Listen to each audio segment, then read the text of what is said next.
Allah mampu mawon tiap disa dikai nabi, tapi Allah tidak melakukan itu, cukup nabi sitok. Terus kabeh ya kau nanut Nabi Muhammad sallallahu alaihi wasallam.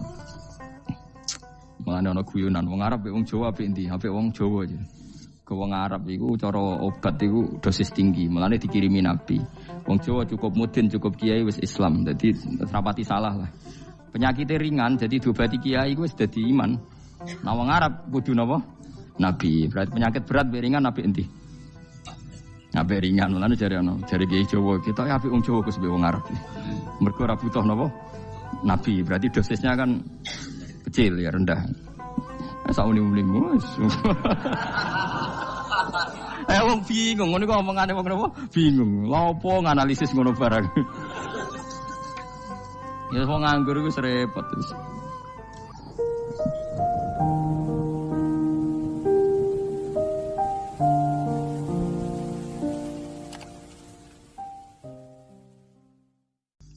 Soale batik wong Yogya, wah batik nasional, berarti wong batik wong Indonesia, anak batik ra wong Indonesia.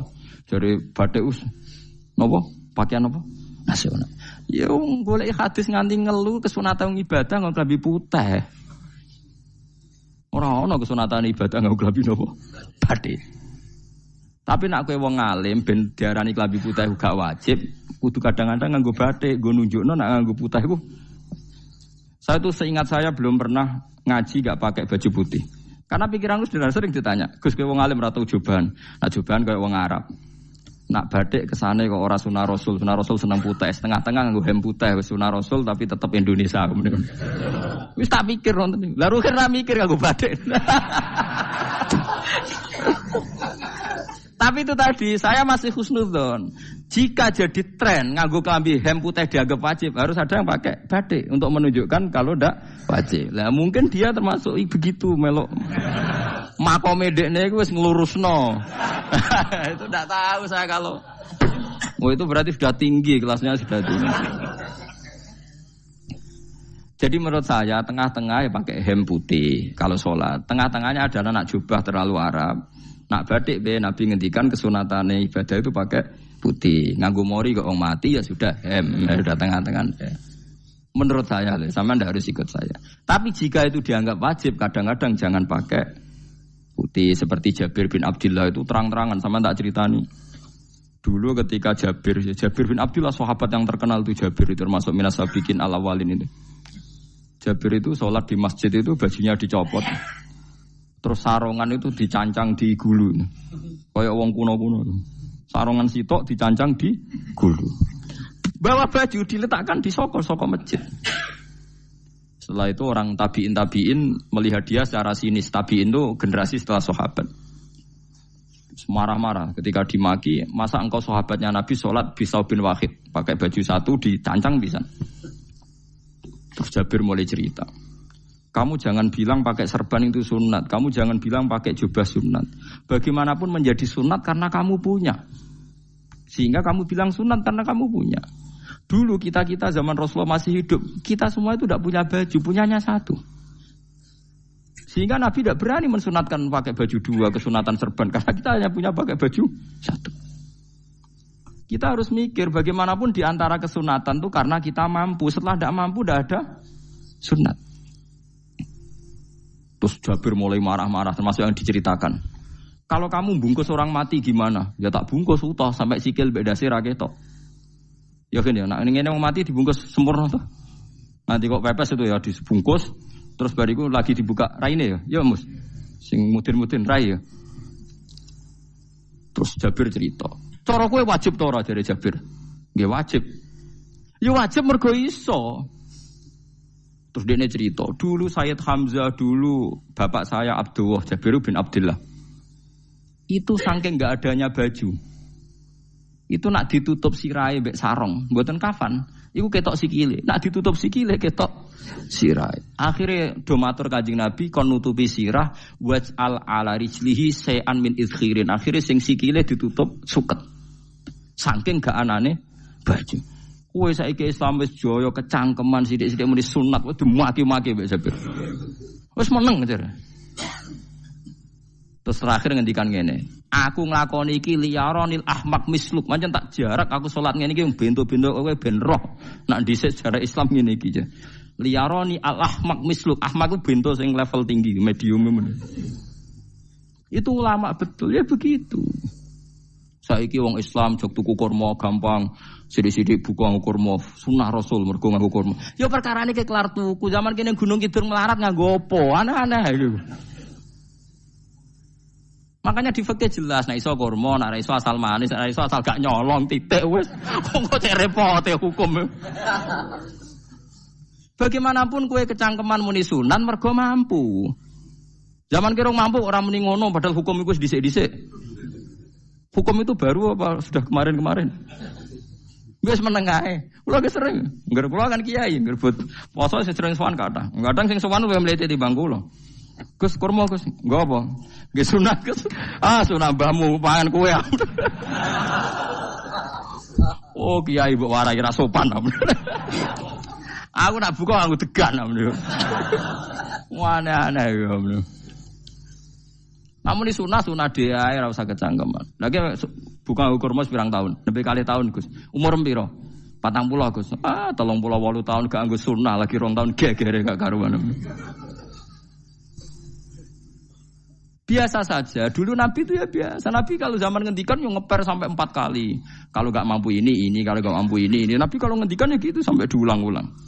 Karena Nabi tahu tidak semua umatnya gampang mendapatkan itu. Misalnya kafaroh puasa 2 bulan nuntut, kalau tidak bisa ngasih makan orang miskin sekian, kalau tidak bisa gini sampai habis. Kulo ma'rufin sedekah, kalau tidak bisa ya Rasulullah firsana satin, sampai ludus gak usah sikit tamrotin. Kalau gak bisa fabi kalimatin thayyibah, cangkem sing apik. Nek ra iso sementing aja merengut. Terakhir walau bitol qatin apa? Wajin. Itu lama mewarisi sekian kebaikan yang diajarkan Nabi, tidak terus dipatenkan satu ngel-ngel wong akeh. Kono apa ngekek kurma khutbah bareng sumpah. Wes pangan dhewe entekno. Ya ana sing sabar, wis kula tobat Gus mun mboten ngomong-ngomong ngono ya. Ya biasa saja kalau ingin sunah-sunah biasa saja. Dawe Nabi wal qasda tabluhu, kamu itu yang biasa saja. Biasa itu ya standar saja. Ya biasa. Jadi Nabi dulu kalau melakukan sunnah itu biasa. Sunnatun sanaha Rasulullah sallallahu alaihi wasallam. Ini sunnah yang dilakukan Nabi. Tapi di luar yang azimah. Azimah itu yang wajib atau fardhu ain itu sahabat biasa. Karena bagaimanapun kita bisa begini karena mampu. Seperti Jabir tadi. Orang bisa sholat pakai serban, pakai jubah karena mampu. Zaman Nabi awal Islam. Sama lihat Bilal. Nah ada nak belodor gitu tuh. Sama lihat film Umar atau film-film Bilal. Itu memang nyata dulu itu la yajidu ahaduna illa sauban wahidan. Enggak ada yang kecuali punya baju apa? Sama dulu film-film, mulai versi seneng kitab sampai versi film itu sama. Bilal nak adzan ya blodor, ora adzan di blodor gak sopan. Oh memang ya duwene klambi mok sitok iku. Adlok ceritane Sa'labah bar salat salam langsung melayu. Berkali-kali yang bersalam melayu. Jebule apa gentak kae. Ya salah bang bersolat ora witir mlayu kenapa? Saya takoki ya Rasulullah, takoki Nabi. Salah bah kata sahabat-sahabat kowe nak salat bar mulai langsung mlayu. Ya Rasulullah, kami kula namung setunggal, istri saya di rumah aja utuh. Yo saking ndak adanya baju. Oh, saiki nang sunatno kon. Ya begitu. Makanya ketika Sayyidina Umar idza ausa Allah fa ausiu. Nanti kalau sudah jembar ya jembar. Nak lagi ruwet ya ruwet. Ya sudah biasa saja. Paham ya? Jadi kalau suwun misalnya malah yudroku kullu, la yudroku nopo kullu. Kalau tidak bisa semua jangan sama sekali. Jadi misalnya kita tidak bisa jubahan, tidak bisa serbanan mergo wong Arab. Supaya saya ndak keriting jubahan kok tonggo ya guyu. Paham ya? Wah aneh ngono. Kemudian nek ora kaji kok jubahan malah digugat wong akeh. Ya sudah pakai hem putih saja. Yang penting dua semangat sunnah putihnya misalnya. Ya tengah-tengah gitu. Tapi kalau kira-kira dianggap wajib ya kan ganti badai kayak Ruhin itu. Itu makomnya sudah itu tadi. Sudah tinggi sekali. Ya Nabi itu misalnya Nabi nyifati rambut yang baik itu yang lurus ngombak gitu. Sifatnya Dajjal itu keriting. Tapi yang keriting ya enggak apa-apa. Bukan berarti wah keriting mirip Dajjal janda gitu. Ya itu kan Allah menunjukkan kekuasaan. Nanti kalau Allah bikin lurus semua dikira gak mampu bikin yang keriting. Ya sudah dibikinlah yang keriting. Ya sudah gitu biasa saja buatan. Mboten berlebihan. Paham gitu. Jadi Nabi itu kalau ngendikan seingat saya ini hafal banyak hadis. Kalau ngendikan tuh sampai berkali-kali. Itu tadi mulai kalau sedekah pakai ini, kalau ndak mau sampai mulai firsana satin sambil wedhus ijek larang walau bisi kita mro separone kurma. Masih kadang ndak mampu fabi kalimatin thayyibah, enggak mampu lagi. Ya soalnya tasaddaku walau bitol qoti wajin. Sedekahlah meskipun dengan ceria. Itu sirinya kenapa saya ngaji guyon. Karena paling ndak ceria itu happy. Coba kalau saya ngaji merengut, menang terus ketok nyesal. Terus sing ngaji kan mikir, Gus Pak kurang apa? Kita ngaji kok ana sing kurang. Oh, terus sing kedonya nafsir wah paling kurang sangune. Wah jadi repot. Mulane kula ngeten wis tak pikir, mangsa ora tak pikir napa. Guyon kula mek sampean nangis mbon ndi ganjaran akeh ndi. Mergo guyon kula bi ilmen nangis sampean mikir utang. Jadi terakhir sedekah talqati wajhin, wajah yang ceria, yang happy. Kowe iki happy kan yo seneng, paling gak mikir nasibe kan. Kiai iku happy benes. Jajal misale kiai kok rogen sumpeng. Maca kukar-kukur, bariku angop. Bariku kukur-kukur meneh. Kan wong mikir. Wayahe tanggale bayar apa piye kredite. Waduh. Apa wayahe ditarik sepeda motor kan orang terus menafsirkan macam-macam. Sing elek sing wong alim mulai nafsiri paling tertipe ra iso. Wah, paling elek. Ya nek wong alim kan ana ukur-ukur mesti nek sing suudon kan paling macane bingung terkipe ngono. Ya macam-macam lah sesuai asumsi napa. Jadi kula suwun sama nek dadi kiai nek ra iso sedekah macamnya terakhir ceria. Mergo Nabi ngendikane terakhir tasaddaku walau bitol qoti wajhin. Bersedekahlah meskipun dengan keceriaan napa muka atau wajah. Namun kalau itu Nabi diulang-ulang. Jadi kalau ngendikan tuh diulang-ulang. Sekarang tuh orang mau mendorong sunnah Rasul itu satu.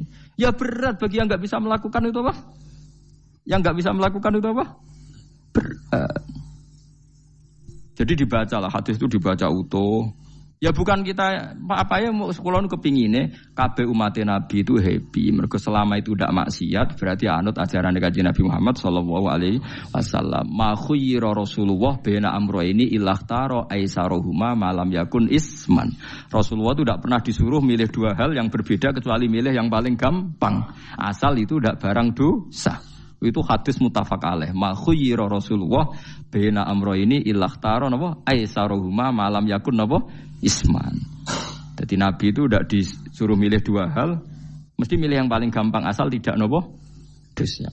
Makanya Nabi kalau ditanya, ya Rasulullah sampean nanti tawaf pakai unta apa enggak? Kesel ndi? Enggak kesel melaku, ya naik unta saja. Makanya Nabi kalau tawaf dulu pakai apa? Unta. Saya ingin mulai Arab Saudi PG MRT berkoordinasi Nabi unta atau saya ingin nganggo nopo? Kereta lingkar. Sekarang baru diperdebatkan. Cek kurang ajar itu sebenarnya no tamu spesial, misalnya pejabat negara sebenarnya atau tawaf numpak kereta muter. Diarani rasa dhisik Nabi numpak unta, diarani sah cek kurang ajar ning dhuwur. Terus sampai angop-angop terus tawaf. Sampeyan muni sah ta ora ya, jujur. Muni rasa Nabi dhisik tawaf. Ngagem unta muni sah kok kurang ajar. Wah, misalnya numpak kereta asenan anggap sithik-sithik sebeng 7. Kurang ajar juga. Saat ini lebih diperdebatkan, tapi ya mbak, sing bakas ngono ben ngerti hukum sampean, ben ora anak kiai iku bingung, ulama yo mikir hukum. Iku ketok ceria kula, sampean ora bingung ora ceria. Fa aba mongko mo sapa aksarun nasi sapa akeh manusa mo ila kufuron kecuali ngafirin nikmate Allah juhudan tegese ingkar li nikmati maring nikmat haitsu qalu sekirane ngucap sapa kufar mutir nabi nawi kada mutir nadien kaeringi udan kita binawi kada sebab posisi bintang sing ngene iki walau syi'na la ba'atsna fi kulli qaryatin nadhira walau syi'na umpama ngersakno ingsun Allah la ba'atsna iktine nugasno ingsun utawa ngutus ingsun fi kulli qaryatin ing dalam saben-saben daerah desa nadhiron ing wong sing ngelingno. Umpama wong ngersakno kabeh desa ya nabi, tapi kok kakek nabi malah repot kan. Yukhawifu kang ngekeki peringatan sapa nabi ahlaha ing penduduk Korea. Walakin ba'asnaka tetapi ning ngutus ingsun ka ing sira Muhammad ila ahli qura maring kabeh penduduk kuliah sekabehane ahli qura nadhiran khalidati nadhir khalidati nabi liya'zuma supaya gedhe apa ajruka ganjaran sira. Tapi kabeh nabi niku nggih pokoke Allah mampu mawon tiap desa dikai nabi, tapi Allah ndak melakukan itu, cukup nabi sitok. Terus kabeh iki kon anut Nabi Muhammad sallallahu alaihi wasallam. Mulane ana guyonan wong Arab wong Jawa apik endi? Apik wong Jawa aja. Ke wong Arab iku cara obat iku dosis tinggi, mulane dikirimi Nabi. Wong Jawa cukup mudin, cukup kiai wis Islam. Dadi rapati salah lah. Penyakitnya ringan, jadi diobati kiai iku wis dadi iman.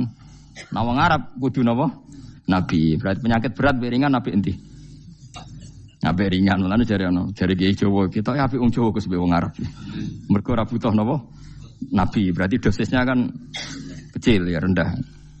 Sauni-unimu wis. Wong bingung, ngono kok omongane wong napa? Bingung. Lha opo nganalisis ngono barang. Ya wong nganggur iku repot terus. Fala tuti mongko aja nurut sira al kafirina ing pira-pira wong kafir fi hawahum ing dalam hawa nafsune kafirin. Jadi kaya aja anut wong kafir ning menyangkut hawa nafsu. Tapi nek menyangkut kebaikan wong kafir sing kita kadang kalah baik dalam hal sosial ya malah Allah kadang melehno kita mergo kok kalah mbek wong kafir. Iki misale ngeten ngene makanya Imam Suyuti nafsiri fala tutil kafirin ai fi hawahum dalam hal yang bersifat hawa napa nafsu. Misalnya begini saya contohkan Allah melehno wong mukmin. Ada sahabat ketika perang itu tangannya terputus, kakinya juga terputus. Terus matur Rasulullah, ya Rasulullah gara-gara perang derekno engkau saya tangannya putus, kaki saya putus. Ternyata tidak diapresiasi sama Allah, malah disalahkan. Gini kok Allah terus nurono ayat iyam saskum korhun faqad masal qoma korhum mislu. Jika Anda luka karena perang, orang kafir pun luka. Wong kafir, wong gento wae wani luka demi kekafiran, kok kue wong Islam jari demi Allah ora wani luka. Jika masyhur di kalangan para ulama, nanti setiap kebaikan itu dibandingkan kezaliman. Ya saya ulang lagi, nanti setiap kebaikan itu dibandingkan kezaliman.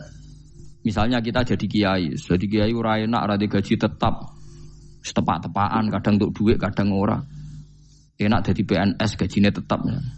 Nanti kita disalahkan Tuhan. Pedagang narkoba itu gajinya juga enggak tetap. Risikonya tinggi, ditangkap polisi, hukumannya mati, itu saja berani. Kowe nyai terima ngono ra wani.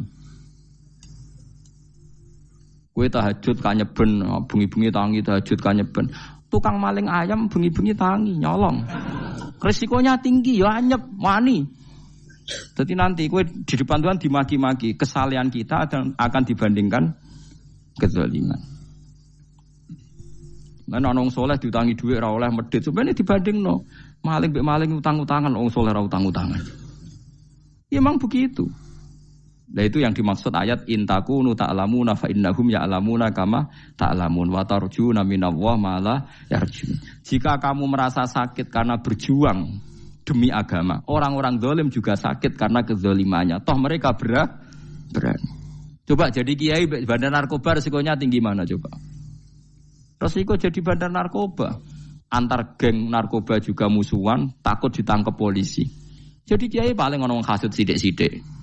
Paling wong ngrasani, kiai iso ngene omong tok ora iso nglakoni paling gitu. Padha kiai ini paling hasud. Ya sithik-sithik lah, paling srek. Kalau bandar narkoba gak cocok, nembak. Karena rivalitas mereka ekstrim. Sehingga kalau sampean cemen jadi kiai nanti ya diingatkan Allah dibandingkan orang apa? Zalim. Jadi eling-eling ya. Terus semua kesalahan kita, loyalitas kita pada agama nanti dibandingkan orang zalim karena mereka loyal sama pekerjaannya, sama kezalimannya. Enggak terus preman-preman nak belani konco wani mati. Kadang kiai santri belani kiai ini rapati wani mati. Repot preman-preman nak tobat repot. Kulo nu rada nyesal mek tobaté preman. Nah ana preman teng perapatan tobat. Niku terus ning masjid, men itikaf terus mbek wong sopan. Niku ora pas sajane. Nah tobat itu tetep ning perapatan. Sing dhisik gagu wong disingkirno. Jadi ku tobat tenan sehingga dhisik perapatan sing gawat dadi gak gawat. Mergo sing preman gawat diganti preman sing lunak. Ora terus ning masjid ya sing iki tetep diganti generasine ngono. Mestine maksudnya mesti ora kok terus elek mboten mestine tobaté ngoten niku. Sayyidina Umar itu dulu itu menakut-nakuti orang Islam. Angger ana ndekne wong Islam wedi kabeh. Terus Abu Bakar ya wedi kabeh wedi. Suatu saat Rasulullah mlaku-mlaku ngerti Umar gulut ning ukat, menangan. Kata Rasulullah andekan yang Islam itu hebat Islam. Akhirnya Rasulullah berdoa, wa ma'izal Islam fi Umar. Akhirnya Umar masuk Islam. Hari Kamis masuk Islamnya. Ya sekira tau mikir itu sadinane, kula roh sadinane dengan Kamis masuk Islam Jumat. Ning omahe adike, ning gone IP-ne. Kok diwacana Quran surat Toha. Bareng Islam metuki Nabi, mohon walhasil bareng Islam teng Zaid bin Arqam ning mbene Nabi terus langsung marani Umayyah Abu Jahal ora terus ning masjid menenge buat langsung marani Abu Jahal. Angger ki ganggu Nabi tak pateni. Bariku marani Abu Jahal. Aku saiki wis Islam iki ganggu Nabi tak pateni. Gentenan wong kafir sing dhelik. Paham nggih? Dadi enak maksudnya. Lah misalnya terus Umar dadi sopan santun terus ketemu wong dilo, ketemu Abu Lahab monggo derek akhir. Wah. Kacau. Artinya enggak ada perubahan kan kalau gitu. Lan Ruhin mantan preman mboten kok tobaté ning kene ora roh. Mboten harus kiai dene. Mestine ngoten. Makanya Wahsy itu yang bunuh Sayyid siapa? Hamzah. Karena dia disuruh Hindun itu istrinya Abi Sufyan itu. Itu setelah membunuh Sayyid Hamzah dan dia Islam. Dan Nabi tidak siap melihat wajah Wahsy. Sumpahnya Wahsy apa? Saya bersumpah akan membunuh orang paling dibenci Rasulullah. Sebagaimana saya pernah membunuh orang paling dicintai Rasulullah. Terus tobatnya dia mateni Musailamah al-Kadzab. Wong sing ngaku Nabi ngarang Quran. Itu tuh sing mateni sinten? Wahsy. Jadi Wahsy sebagaimana aku pernah membunuh orang paling dicintai Rasulullah. Tobat saya membunuh orang paling dibenci Rasulullah. Ya misalnya terus Wahsy tobat, terus sampean nyapu masjid, terus gak duwe selera tarung, zaman kafir tarungnya tenanan, bareng Islam menyapu masjid, bariku ngiseni jedinge, terus bareng sejak perang wedi wae repot. Ya niku ide kula tapi ora kudu nglakoni. Mau cerita ilmu, sampean ora kudu nglakoni. Ya tugale wong preman brah-brah, blojo narkoba entek akeh dilakoni, nggo judi diakoni. Sewengi orang preman itu kalau judi 2 juta 3 juta loh. Bareng tobat ngoboni masjid 10.000. Padahal donyane jek akeh. Mestine tobat yo. Saya zaman judi semalam 3 juta. Sekarang kalau pengajian atau ke masjid semalam 3 juta 100 lah minimal diluwei. Ora ya malah pas tobat nglebokno amplop masjid yo 10.000, kadang 2.000. Repot-repot. Tapi ya apik tobat, nanti cerita. Tidak begitu, mestinya berbanding. Paham nak sampean takok tobat itu cara ulama nggih ngoten niku berbanding. Mulane riyen Khalid bin Walid itu jadi panglima perang Islam itu. Saya masih ingat makalahnya Khalid bin Walid, fakama anni aktsartul qatla fi kufri aktsartul qatla fi Islam. Dulu ketika saya kafir adalah sangat banyak membunuh orang Islam. Perang Uhud kalah itu karena panglima orang kafir adalah Khalid. Dia cakap sekali dalam ngatur strategi perang. So Khalid itu utek elek kan, pikirane ala sahabat yang menuso ruhin es kayak wong wedok ambek apa jenenge ghanimah mesti medun. Sahabat ora kabeh kaya aku kan ono kaya kue barang macam-macam. Gunung Uhud itu dhuwure mok sak musolane iki Jamira Gunung Uhud kaya Merapi niku mboten. Nah kalau Merapi amanah yang dhuwur tetep ra kenek, melayang to. Jadi Gunung Uhud itu dhuwure sak musolane mbok dhuwur pundi. Wong kula nate mriko bolak-balik kan gak bisa nek urung tahu. Kula kaya wong India dadi melok itikaf teng gunung lho. Uhud. Mbok piye dalile mbok ya ora roh. Lah itu Khalid bin Walid pinter, dia ketika kalah itu muter ke belakang terus ghanimah itu dilepas. Ya dulu itu dalam perang dulu tuh ghanimah itu kan perempuan sama apa? Ya sama barang-barang itu. Ketika dilepas itu dianggap sudah mengaku kalah. Ada sahabat yang ruhin itu udah akabir sahabat, ada sahabat papan atas, sahabat yang seperti itulah. Sahabat kebanyakan turun ternyata Khalid itu muter terus naik dari belakang. Pas sahabat turun, dia naik dari apa? Yo penak karek mana iko dhuwur, itu akhirnya kalah. Itu ya gara-gara strategi ini Khalid bin Walid. Nah terus dia bersumpah, saya bersumpah semua kecerdasan saya, semua kecanggihan saya akan saya gunakan untuk membela Islam. Ini kelimake itu di perang Tabuk, di perang Yarmuk, di perang Tabuk. Itu di panglimani siapa saja yang ditunjuk Nabi itu kalah. Termasuk Ja'far bin Abi Thalib itu padahal panglima yang ditunjuk Nabi. Usamah ya kalah. Abdullah ya kalah. Semua yang ditunjuk Nabi itu mati semua. Akhirnya panglima diambil siapa? Khalid. Taruh saja gini strateginya. Anggap saja Arab itu padang pasir. Tidak, sampean biar tahu bahwa orang soleh yang cerdas itu banyak. Jangan kira soleh itu tidak butuh kecerdasan, butuh. Arab itu kan padang pasir. Mau jelas gini, gambarannya apa? Padang pasir. Itu kalau perang itu kan taruh saja orang Islam itu 3.000 musuhnya 10.000. Memang kejadiannya gitu, 3.000 musuh 10.000. Itu kan berbanding berapa itu? 30 ya? 1 banding 3 ya? Nah itu dulu, pasukan-pasukan Islam dulu itu sama-sama seperti soft sholat. Jadi memanjang. Ya akhirnya perang itu kelihatan sekali mana yang sedikit, mana yang banyak. Habis Khalid strateginya dirubah. 100 orang di depan, anggap saja gitu. Pokoknya tak kayak gambaran coro Jawa paling gampang. Lagi mau kitabnya malah bingung loh. 100 pasukan kuda yang di depan itu disuruh negarkan kuda. Disebut fal mughirati subha itu. Yang itu wal adiyati napa? Dhabha fal mughirati subha itu. Jadi pokoknya anggap seperti itu. Fal muriyati apa? Qadha itu. Kuda yang 100 di depan disuruh menegarkan. Pokoknya kon gerak sehingga debu itu banyak bertebangan. Terus pasukan yang 3.000 itu disuruh memanjang. Memanjang sepanjang-panjangnya. Karena di depan ini ada tegaran kuda tadi, orang kafir yang di sana itu melihatnya ada bantuan datang baru. Wih, pasukan Islam teko wakil, panjang lagi. Dikira jumlahnya itu sampai 50.000 lebih. Paham sih kalau maksudnya? Jika wong kafir melaju perkara ini tidak mungkin kita tandingi, orang Islam dapat bantuan baru. Padahal ya wongnya podo. Mau baris tok dirubah. Nah misalnya sing mimpin Mustafa sembah jare mati ya syahid, ya mati kabeh wong Islam.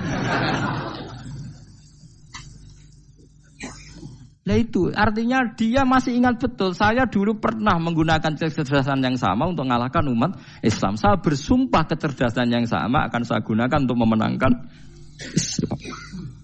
Coba bayang nonton ning padang pasir 3.000 orang, yang 100 di depan negarno kuda supaya pandangan tidak begitu jelas. Terus yang belakangnya memanjang dari jauh kan kelihatan pasukan dapat bantuan baru.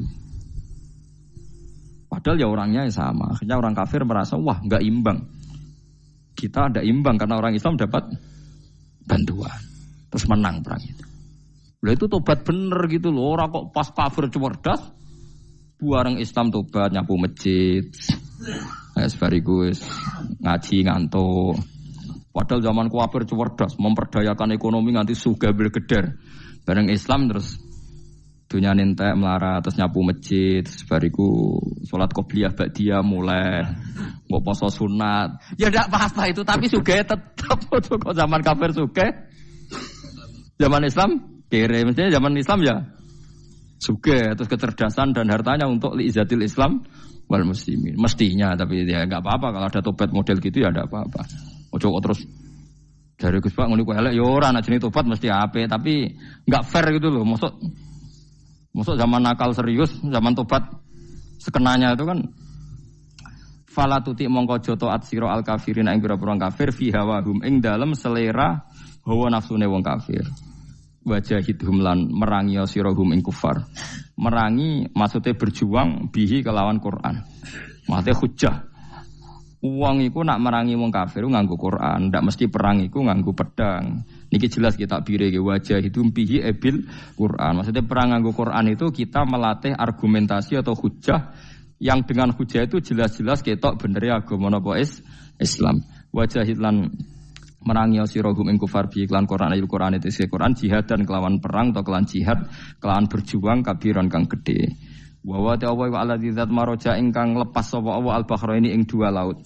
Arsalat sing lepas sapa ta'ala huma ing al-bahraini mutajawiraini hale berdampingan. Hadza utawi iki ku asbun iku banyu sing banget segere, banget manise, banget segere. Furatun tur enak diombe, sadidul udzubati tekse banget manise. Iki kuwi nak manane mudah diminum. Wa hadza utawi iki ku milkhun iku banyu asin, ujajun tur banget paite. Sadidul muluhah tegese banget paite. Tapi wasemono sungai sing gampang diminum. Misalnya sungai Komerapi sing napa gampang diminum maksudnya mboten pahit. Ketemu laut sing banget paite meskipun banget asine, apa hakikate gawe wajah alalan gawe sapa Allah taala bainahuma antarane banyu sing napa tawar lan banyu sing asin Allah gawe barzakhon ing pemisah hajizan tekse pemisah. Kita ndak tahu pemisahnya piye pokoke akeh sing cerita banyak di tengah laut itu air napa tawar.